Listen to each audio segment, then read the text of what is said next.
आज के प्रसंग में काक भुसुंड जी कहते हैं, मैं दुष्ट नीच जाति और मलिन मन वाला श्री हरि भक्तों और ब्राह्मणों को देखते ही जल उठता था एवं विष्णु भगवान से द्रोह करता था। गुरुजी मेरे आचरण को देखकर बहुत दुखी होते और मुझे बहुत प्रकार से नीति समझाते थे, पर मुझे क्रोध उत्पन्न होता। दंभी को नीति कहाँ अच्छी लगती है। एक बार मुझे गुरुजी ने बुलाया और कहा, हे पुत्र, शिव जी की सेवा का फल यही है कि श्री राम जी के चरणों में प्रगाढ़ भक्ति हो जाती है। यह सुनकर मेरा हृदय जल उठा। मैं नीच प्रवृत्ति का था, जिससे मैं विद्या पाकर ऐसा हो गया जैसे दूध पिलाने से सांप हो जाता है। अभिमानी, कुटिल, दुर्भाग्य, कुजाती मैं दिन रात गुरुजी से द्रोह करता। गुरुजी अत्यंत दयालु, उनको थोड़ा सा भी क्रोध नहीं आता। वे बार बार मुझे उत्तम शिक्षा देते। दुष्ट का स्वभाव होता है कि जो उसका हित करता है, उसे ऊपर उठाने का प्रयास करता है, उसी के साथ दुष्टता करता है। हे पक्षीराज, ऐसा समझकर लोग दुष्ट और नीच का साथ नहीं करते। दुष्ट से ना कलह ही अच्छा है और ना प्रेम ही, उससे हानि ही होती है। अतः दुष्ट को कुत्ते की तरह त्याग देना चाहिए। एक बार मैं शिव जी के मंदिर में शिव नाम जप रहा था। उसी समय गुरुजी वहाँ पर आए, लेकिन अभिमान के कारण मैंने उठकर प्रणाम नहीं किया। गुरुजी दयालु थे, उन्होंने कुछ नहीं कहा, लेकिन शिव जी ने घोर श्राप दिया। अरे पापी, तू गुरु के सामने अजगर की तरह बैठा रहा। तेरी बुद्धि पाप से ढक गई है। जा, तू सर्प हो जा और घोर कष्ट तुझे मिलेगा। यह सुनकर गुरुजी ने हाहाकार किया एवं गुरुजी भगवान शिव की स्तुति करने लगे। बड़ा ही रोचक प्रसंग चल रहा है, आप भी धैर्यपूर्वक सुनें।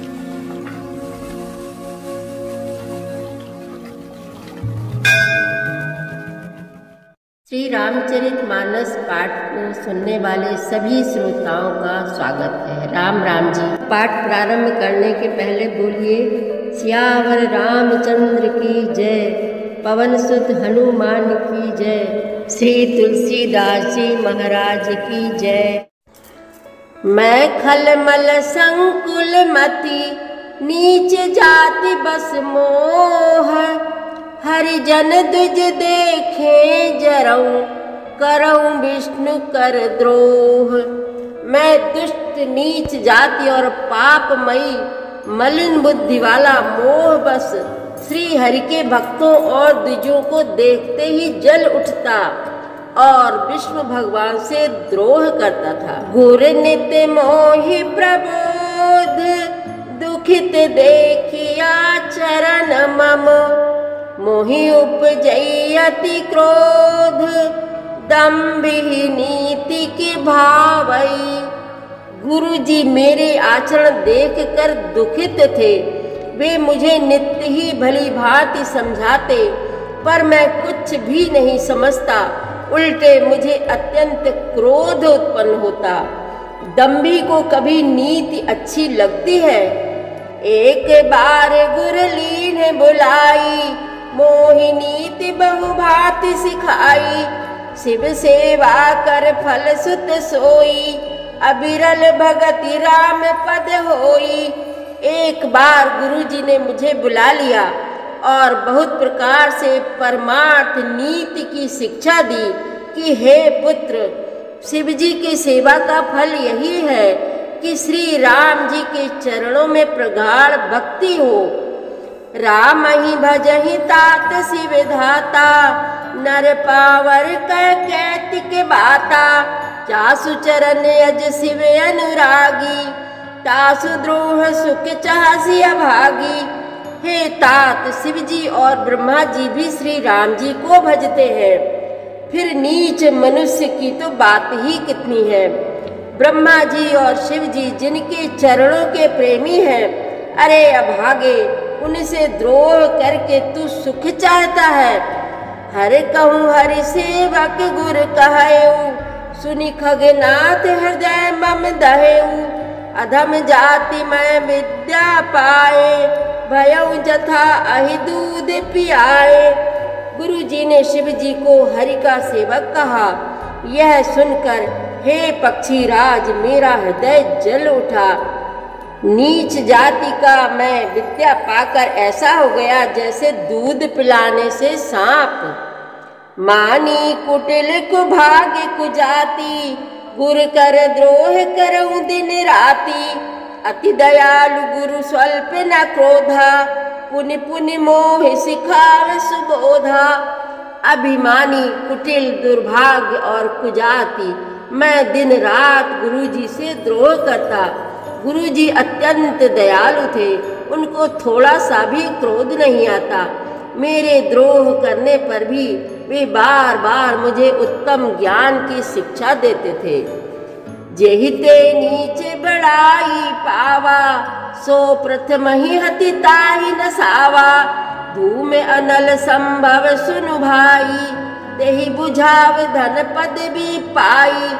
नीच मनुष्य जिससे बड़ाई पाता है, वह सबसे पहले उसी को मारकर उसी का नाश करता है। हे भाई सुनिए, आग से उत्पन्न हुआ धुआं मेघ की पदवी पाकर उसी अग्नि को बुझा देता है। रजमग परी निरादर रहाई, सब कर पद प्रहार नित सहाई। मरुत उड़ाव प्रथम तेहि भरई, पुनि नप नयन किरीटन परई।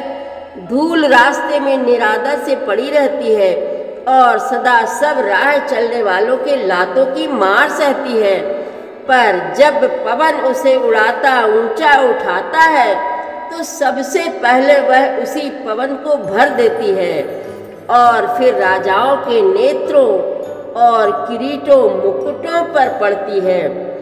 सुनु खगपति यस समुझि प्रसंगा, बुध नहीं करही अधम कर संगा। कवि को विदिगा वही अस नीति, खल सन कलह न भल नहीं प्रीति। हे पक्षी राज गरुड़ जी, सुनिए, ऐसी बात समझकर बुद्धिमान लोग अधम नीच का संग नहीं करते। कवि और पंडित ऐसी नीति कहते हैं कि दुष्ट से न कलह ही अच्छा है न प्रेम ही। उदासीन नित रही गुसाई, खल परिहरी स्वान की नाई। मैं खल हृदय कपट कुटिलाई, गुरहित कहई न मोहि सुहाई। हे गुसाई, उससे तो सदा उदासीन ही रहना चाहिए।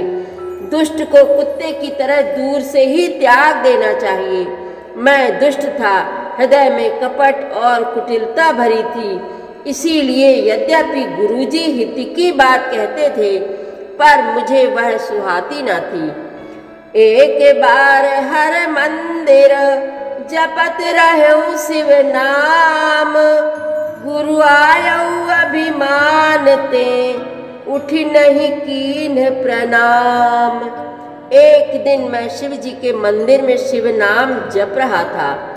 उसी समय गुरुजी वहां आए, पर अभिमान के मारे मैंने उठकर उनको प्रणाम नहीं किया। सो दयालु नहीं कहऊ कछु, उर न रोस लवलेस।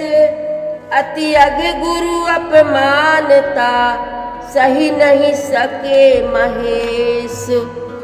गुरु जी दयालु थे, मेरा दोष देखकर भी उन्होंने कुछ नहीं कहा। उनके हृदय में लेश मात्र भी क्रोध नहीं हुआ, पर गुरु का अपमान बहुत बड़ा पाप है, अतः महादेव जी उसे नहीं सह सके। मंदिर माझ भई नभवानी, रेहत भाग्य अज्ञाभिमानी। यद्यपि तब गुरु के नहीं क्रोधा, अति कृपाल चित सम्यक बोधा। मंदिर में आकाशवाणी हुई कि अरे हत भाग्य मूर्ख अभिमानी, यद्यपि तेरे गुरु को क्रोध नहीं है, वे अत्यंत कृपालु चित्त के हैं और उन्हें पूर्ण तथा यथार्थ ज्ञान है। तदपि साप सठ दय हूँ तो ही, नीति विरोध सुहाई न मोही। जो नहीं दंड करऊं खल तोरा, भ्रष्ट होई श्रुति मार्ग मोरा। तो भी हे मूर्ख तुझको मैं शाप दूंगा, क्योंकि नीति का विरोध मुझे अच्छा नहीं लगता।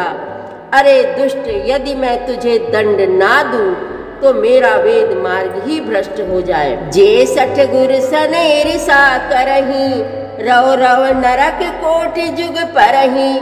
त्रिजग जो निपुनि धरही शरीरा, अयुत जन्म भरि पावही पीरा। जो मूर्ख गुरु से ईर्ष्या करते हैं वे करोड़ों युगों तक रौरव नरक में पड़े रहते हैं। फिर वहां से निकल के वे तिर्यक पशु पक्षी आदि योनियों में शरीर धारण करते हैं और 10,000 जन्मों तक दुख पाते रहते हैं। बैठी रहे सियज गरीब पापी, सर्प हो ही खलमल मति व्यापी। महाबिटप कोटर महु जाई, रहु अधमाधम अधगति पाई। अरे पापी, तू गुरु के सामने अजगर की भांति बैठा रहा। रे दुष्ट, तेरी बुद्धि पाप से ढक गई है, अतः तू सर्प हो जा। और अरे अधम से भी अधम, इस अधोगति सर्प की नीची योनि को पाकर किसी बड़े भारी पेड़ के खोखले में जाकर रह। हाहाकार कीन गुरु, दारुण सुन शिव साप। कंपित मोहि बिलोकियति, उर उपजा परिताप। शिव जी का भयानक शाप सुनकर गुरु जी ने हाहाकार किया। मुझे कांपता हुआ देखकर उनके हृदय में बड़ा संताप उत्पन्न हुआ। करि दंडवत सप्रेम द्विज, शिव सन्मुख कर जोरी। विनय करत गद गद स्वर, समुझि घोर गति मोरी। प्रेम सहित दंडवत करके वे ब्राह्मण श्री शिव जी के सामने हाथ जोड़कर मेरी भयंकर गति दंड का विचार कर गदगद वाणी से विनती करने लगे। नमामि शमीशान निर्वाण रूपम, विभुं व्यापकं ब्रह्म वेद स्वरूपम। निजं निर्गुणं निर्विकल्पं निरीहं, चिदाकाशमाकाशवासं भजेऽहम्। हे मोक्ष स्वरूप विभु व्यापक ब्रह्म और वेद स्वरूप ईशान दिशा के ईश्वर तथा सबके स्वामी श्री शिव जी, मैं आपको नमस्कार करता हूँ। निज स्वरूप में स्थित अर्थात मायादि रहित, माइक गुणों से रहित, भेद रहित, इच्छा रहित, चेतन आकाश रूप एवं आकाश को ही वस्त्र रूप में धारण करने वाले दिगंबर अथवा आकाश को भी आच्छादित करने वाले आपको मैं भजता हूँ। निराकार मोंकार मूलम तुरीयम, गिरा ज्ञान गोतीतमीशं गिरीशम। करालं महाकाल कालं कृपालं, गुणागार संसार पारम नतोऽहम्। निराकार ओंकार के मूल, तुरीय तीनों गुणों से अतीत, वाणी ज्ञान और इंद्रियों से परे, कैलाशपति विकराल, महाकाल के भी काल, कृपालु, गुणों के धाम, संसार से परे आप परमेश्वर को मैं नमस्कार करता हूँ। तुषाराद्रिसंकाश गौरम गभीरम, मनोभूत कोटि प्रभा श्री शरीरम। स्फुरन् मौलिकल्लोलिनी चारु गंगा, लसत् बाल बालेन्दु कंठे भुजंगा। जो हिमांचल के समान गौरवर्ण तथा गंभीर है, जिनके शरीर में करोड़ों कामदेवों की ज्योति एवं शोभा है, जिनके सिर पर सुंदर नदी गंगा जी विराजमान है, जिनके ललाट पर द्वितीया का चंद्रमा और गले में सर्प सुशोभित है। चलत कुंडलम भ्रू सुनेत्रम विशालम प्रसन्नाननं नीलकंठम दयालम मृगाधीश चर्मांबरम मुंडमालम प्रियं शंकरं सर्वनाथं भजामि।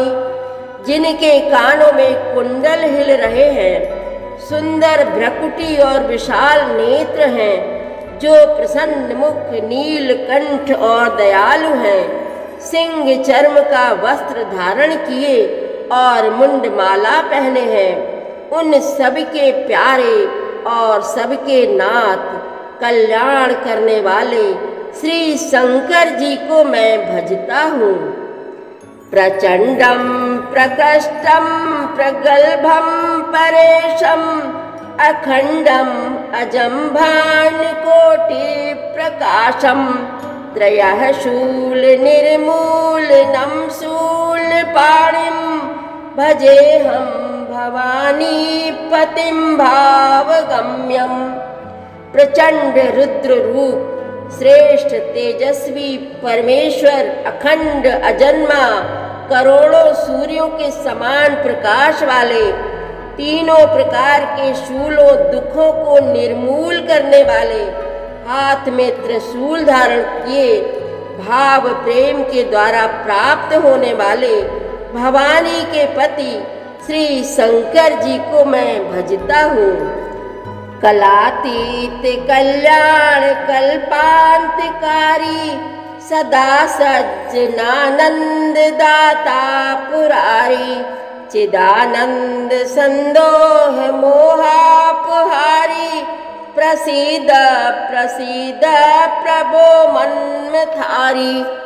कलाओं से परे कल्याण स्वरूप, कल्प का अंत प्रलय करने वाले, सज्जनों को सदा आनंद देने वाले, त्रिपुर के शत्रु सच्चिदानंद घन, मोह को हरने वाले, मन को मथ डालने वाले, कामदेव के शत्रु, हे प्रभु प्रसन्न हूजिए, प्रसन्न हूजिए।